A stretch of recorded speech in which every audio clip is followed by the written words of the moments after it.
बलवा की पत्रकर्ता व जद्दल सगीर की जमीयत उलमा एक जिला चतरा।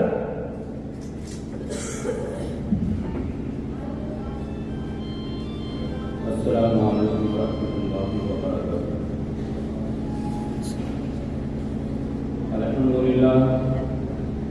अल्हम्दुलिल्लाह नहमदुहु व नस्तईनुहु व नस्तगफिरुहु व नु'मिनु बिही व नतवक्कलु अलैहि व नऊज़ु बिल्लाहि मिन शुरूरि अंफुसिना व मिन सय्यिआति अअमालिना मन यहदिल्लाहु फला मुडिल्ल लहु व मन युद्लिल फला हादिय लहु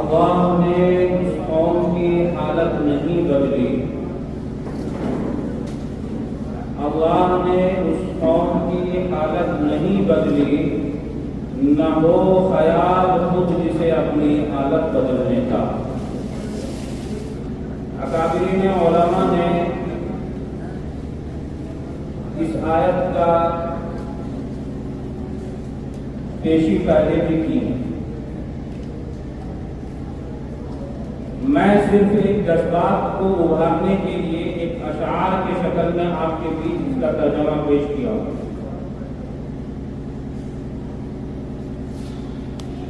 पहली जो मैंने कुरान पाक की आयत पढ़ी है, मेरे मोहतरम बुजुर्गों और दोस्तों, उस आयत करीमा से मुराद ये नहीं है कि हमारी जिंदगी सिर्फ काला रसूल की ही तरफ चले।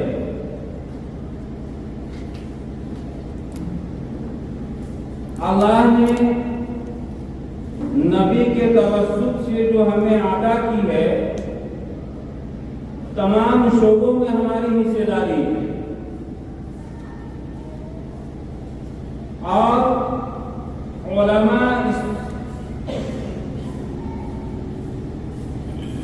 ये कमजोरी का शिकार बन गए हैं कि हमारा काम सिर्फ मस्जिद और मदरसे ही की सिस्टम पर बना रहे। ऐसा नहीं है। उलमा का काम हर मैदान में और इसके बगैर परवाह किए हुए,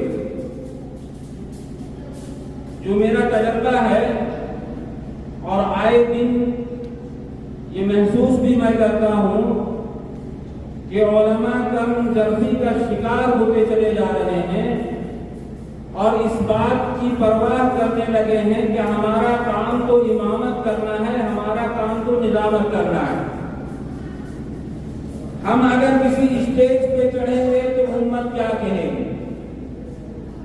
किसी सियासतदान के गले में हाथ डाल करके चलेंगे तो आवाम क्या कहेगी, हमारे गले में अगर माला होगा तो आवाम क्या कहेगी। ये कमजोरी का शिकार उलमा होते चले जाते और यही सबब है कि हमारी जो है आवाज दब गई। मैं इस बात को बड़ी दावे और मजबूत के साथ कहता हूं कि आज के डेट में ही नहीं,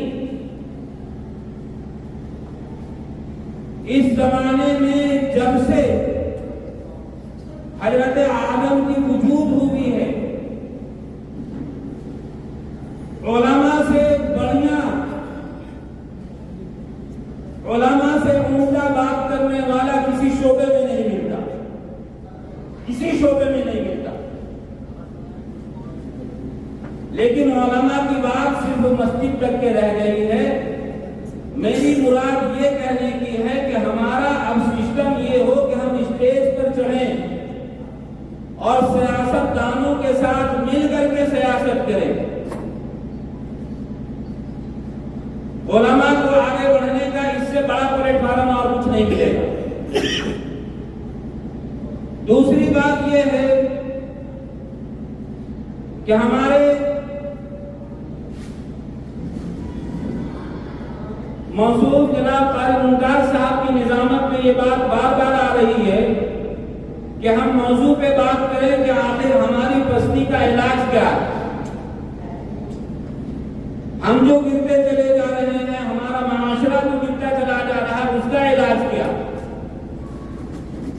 आज ये पूरी उम्मत रोती है, पूरी उम्मत। अगर आलिम है तो वो भी रो रहा है, डॉक्टर है तो वो भी रोता है, इंजीनियर है वो भी रोता है, और सबका रोने का अपना अपना एक अंदाज है। आलिम रोता है, उसको दुनियादारी मालूम नहीं, डॉक्टर रो रहा है, उसको दीनदारी मालूम नहीं, इंजीनियर रो रहा है, उसका दीनदारियत मालूम नहीं। सबका एक महकमा बढ़ता चला गया, सबका एक दायरा जो है सिमटता चला गया। एक इंजीनियर से आप पूछोगे कि बेहतरीन से आप कलिमा पढ़ दो तो वो कलिमा नहीं पढ़ पाता। एक आलिम से बोलो कि आप बेहतरीन से इंग्लिश में लेक्चर ले दो तो वो नहीं दे सकता। तो जो दरार बनी है, जो खाई बना है, जो दूरी बना रहा है हम लोगों को, उसका वाहिद सबब यह है कि हमारे पास बेहतरीन कोई स्कूल और कॉलेज नहीं। इर्तिदाद की बात करते हैं आप, माशरे में इतनी बुराई आ गई। हमारा सोच यह है कि हमारी बच्ची 10 साल की हो गई, हम मौलवी साहब के पास नहीं भेजेंगे। 12 साल की बच्ची हो गई, बालिग हो गई, हाफिज साहब के पास नहीं भेजेंगे। 22 साल की बच्ची हो गई, वो कॉलेज जाएगी। अगर हमारी फिगर ये बन जाए कि जिस बच्ची को हमने 10 साल मकतब में लगवाया है, अगर उसी मकतब के निजाम से जुड़ा हुआ कोई निजाम ऐसा हो जो वो 12 साल में मैट्रिक कर ले साथ साथ में, ऐसा निजाम बनाने की जरूरत है। हम अभी किन्हीं साहब ने कहा है कि मुसलमानों के पास दौलत की कमी नहीं है, परसेंटेज निकाल करके देखोगे तो पूरी इंडिया में सबसे ज्यादा मुसलमानों के पास माल, लेकिन वो माल खर्च कहाँ हो रहे? ये खर्च माल जो हो रहे हैं वो हयातों में हो रहे हैं, और इसकी जिम्मेदार उलमा है। उलमा ने उसको करवट नहीं किया, उम्मत के बीच जा करके अपनी बात को नहीं रखा। मैं काबिल सदाइश है जनाब सुभान साहब, अब मेरी उम्मीद है कि आज मेरी बात को वो अपने दिल पर लेंगे कि टंडवा से शुरू हो कि हमारा एक ऐसा मुस्लिम जो ऐसे स्कूल बने जिसमें हमारे मुस्लिम बच्चे और मुस्लिम बच्चियां पढ़ें, और जब बालिग हो जाए तो उनके लिए अलग अलग होने का भी एक इंतजाम संग हो, और टंडवा से इसकी शुरुआत हो। ये टंडवा की उम्र अल्हम्दुलिल्लाह हमने देखा है, समझते हैं, महसूस करते हैं कि 200 साल की है, जिसमें बहुत सारे लोग आएंगे और यहाँ से फायदा हासिल करके जाएंगे। क्योंकि टंडवा का जो खजाना है वो पूरी जो ऐसे दुनिया में जो ऐसे बांटा जा रहा है। हम टंडवा ही के आदमी जनाब सुभान साहब से मैं कहूंगा कि यहाँ से शुरुआत करें, और हम लोगों से जो मदद लेनी हो, अल्हम्दुलिल्लाह हम लोग आपके साथ शाना बशाना खड़े होकर के खड़े रहेंगे और आपका साथ देंगे, और यहाँ से एक निजाम बने जिससे उम्मत में एक अच्छी मैसेज जाएगा। और अल्हम्दुलिल्लाह हम चाहते हैं कि वक्त की तंगी की बुनियाद पर बहुत सारे उलमा हैं, मैं उनको भी सुनूं, इंशाअल्लाह उनकी बातों से भी इत्तफाक़ राय हम लोगों की बनेगी। अल्लाह ताला हम तमाम को इन्हीं बातों पर अमल करने की तौफीक नसीब फरमाए।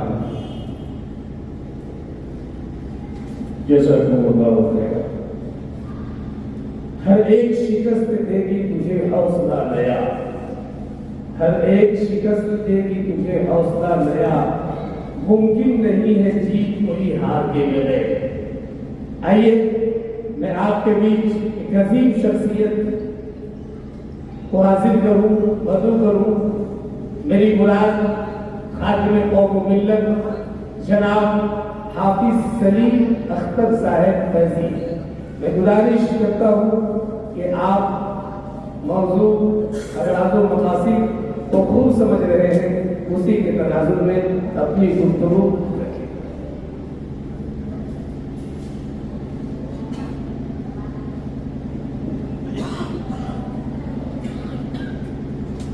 अल्लाह के नाम से शुरू जो बहुत मेहरबान रहम करने वाला और जिसने हम मुसलमानों के कल्बो जिगर में अनमोल नेमत ईमान की रोशनी से मनोवर मुज़य्यन फरमाया, उस रब्बे कदीर के नाम से शुरू करता हूँ। और खुदाए कायनात ने